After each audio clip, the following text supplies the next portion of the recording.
It was Friday night. I had just managed to obtain 10 hits of blotter, and this was the first time I would be trying LSD. I was very excited at the time, and couldn't wait to try it.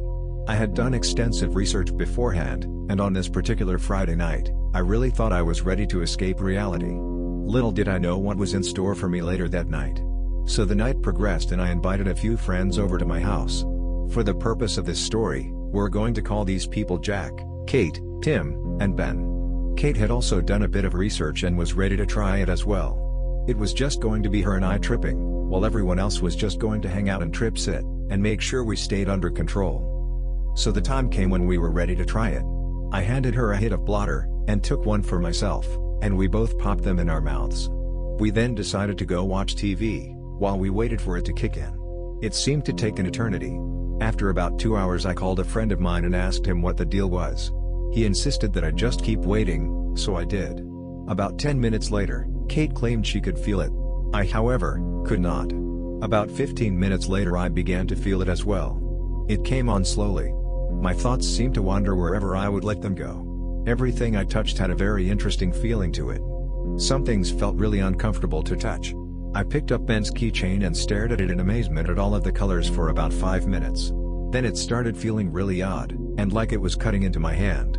I instantly threw it down on the table.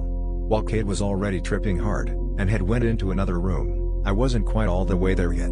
I went to see what she was up to, and she kept going on about snakes for the next half hour, and how the room was filled with snakes and the snake gods. At this point I was enjoying myself, and having a really good time just laughing about everything. The smallest things seemed hilarious.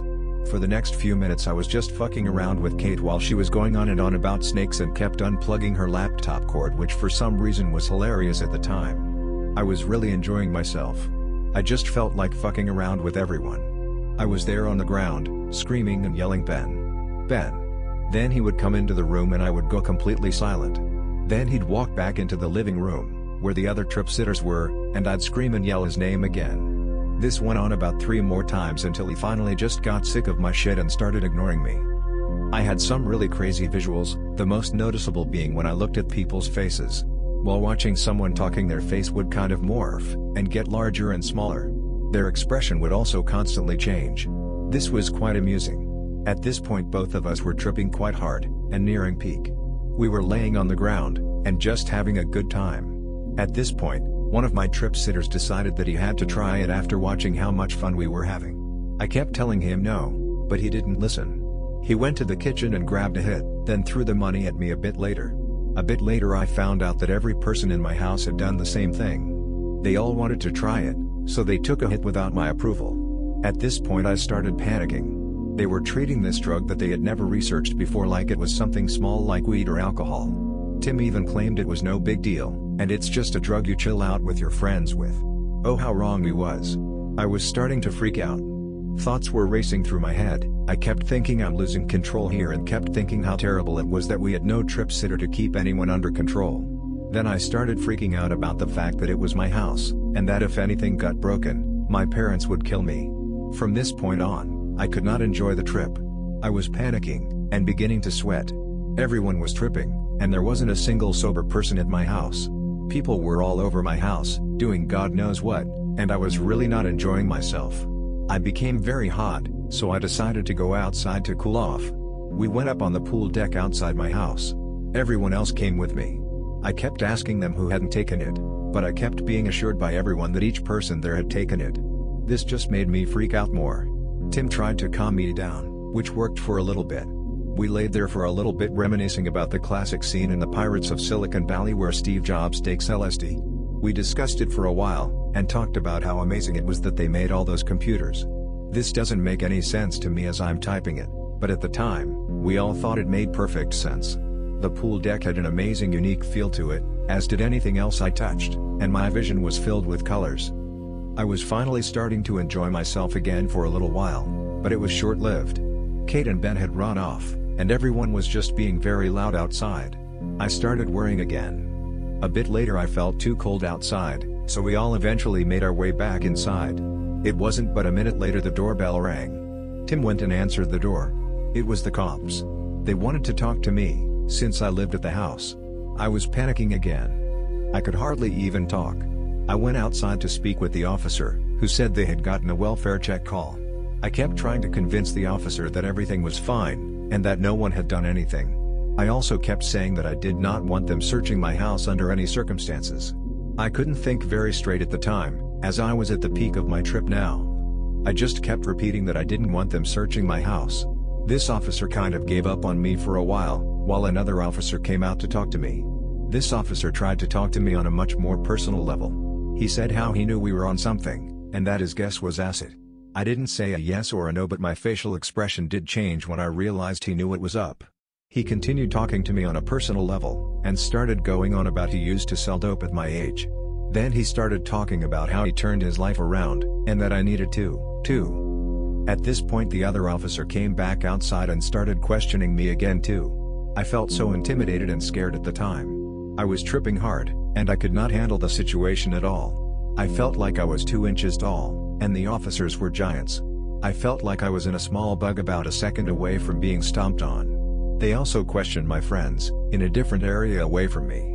My friends had told them that I sold it to them. I tried to weasel my way out of everything, but I was tripping so hard that I just couldn't handle it.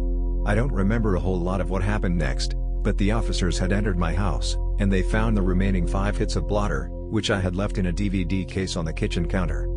I felt destroyed. I knew in my mind that this was the end.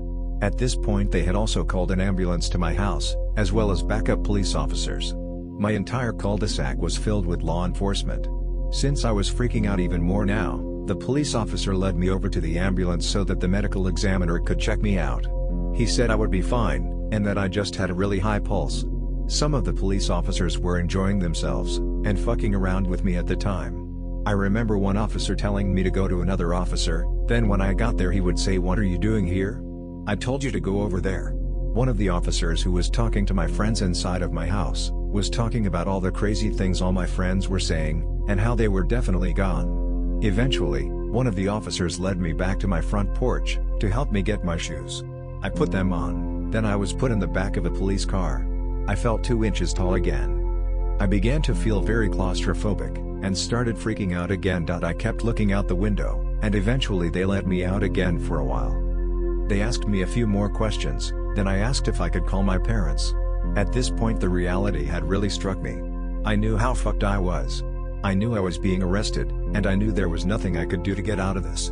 I called my father, crying to him on the phone, and telling him how sorry I was for disappointing him. I went on about how I should have listened to him. After a while the police officer told me to wrap it up, so I said my goodbyes, and he then took my phone as evidence. I was put back into the police car, and an officer got in and started the car. We started driving to the police station. I had calmed down slightly, and I remember saying damn, as the officer floored it once we got out onto the main road. Eventually we got to the police station, and I was led inside. I was still tripping and had trouble remembering what he was telling me to do. He led me down a hallway, and had me sign some papers. Then he led me into a small holding cell. Once I was in the cell I realized the severity of the situation again. The cell was a small room with bright lights, a mirror, a toilet, and a sink. I sat on the bench in the cell and just thought about everything. Wondered how I got myself into this. I started crying, and asking myself out loud, how could I do this? How could this happen? This talking to myself went on for probably an hour.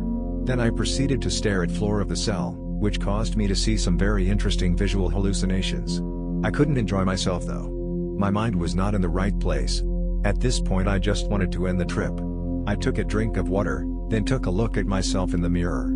I looked terrible. I definitely looked like someone fucked up some sort of drug. I kept having weird thoughts like, is this me? Is this who I am? Over the next couple hours, I kept drinking water, to help end my trip faster, and also went to the restroom a few times. Finally, the officer opened the cell, and I was let out. I was told that I would be going to the local juvenile detention facility. My heart sunk, and again I realized just how much shit I had gotten myself into. I was put into handcuffs and shackles. Then I was led outside by 2 more officers into a white van. At this point it was around 5 a.m., and I had not slept yet. I couldn't sleep though, as I was still tripping. I was put into the back of this van, while the officers got in and began to drive. The juvenile detention facility was around 2 hours away, so they told me to try and get some sleep. I tried, but I couldn't. It was very uncomfortable sitting with handcuffs and shackles on. During the 2-hour drive, I had some very weird thoughts. I thought a lot about life, and how these officers were just normal people who happened to have a job in law enforcement, and how they all had their own families, and their own problems. This was just their job. My mind wandered the entire ride there. Eventually we got there. I was taken out of the vehicle, and led to the door outside the facility. A very buff man was standing outside it. The officers wished me luck, and left me with this man, who then proceeded to yell at me like a drill sergeant. He made me repeat everything he said, and started going over some of the ground rules of the facility. There was a yellow line taped down on the floor and I had to acknowledge all of the officers and request permission to cross it. This was very hard to do at the time, as I was still kind of fucked up, and I hadn't slept in ages. Eventually one of the guards led me into a room and had me shower, then gave me prison clothes to change into. I couldn't believe I was actually in jail. After I finished my shower, he let me call my parents. I told them to get me a lawyer and they agreed. That was the last I would hear from them. Eventually I was led to a room with bunks with the other inmates. The next 3 days that I would remain in this facility would be the worst days of my life. The first day was the worst. I was still coming down from the LSD, and I was not allowed to sleep at all until 10 p.m. rolled around. Needless to say I could hardly function during the day, and was completely exhausted by the time night came around. The facility operated like a standard jail. Asshole guards, terrible food, no rights, and nothing to do besides read the rules sheet you were given. If you had good behavior, you could later be upgraded and be able to read the Bible, then if you continued to have good behavior, you could check out a book. The 3 days I remained in this facility were the longest days of my life. What was even worse was that all of the other kids in there were in there for real crimes like fighting and stealing. I was in there for a drug charge. A victimless crime. Every night before I went to sleep I would think about how I was going to possibly get up there, and how long I would be in there. On the 3rd day I was taken to court in another white van, along with a dozen other inmates that were scheduled for court that day. We got to the courthouse, and my case happened to be the very first one. My parents, my lawyer, and I both went to the stand. My lawyer did most of the talking, and eventually it was agreed upon that I should get out of the juvenile detention facility, but have house arrest for a month, then 8 more months of probation. I was unhandcuffed, and released to my parents. That's where my story ends. All of this happened over 1 hit of LSD. My trip was a train wreck. A complete disaster. I later found out that all my friends had gotten off scot-free. Not even charged or anything. I was slapped with over $1,000 of fees, and now had to serve probation. So that's where my story ends.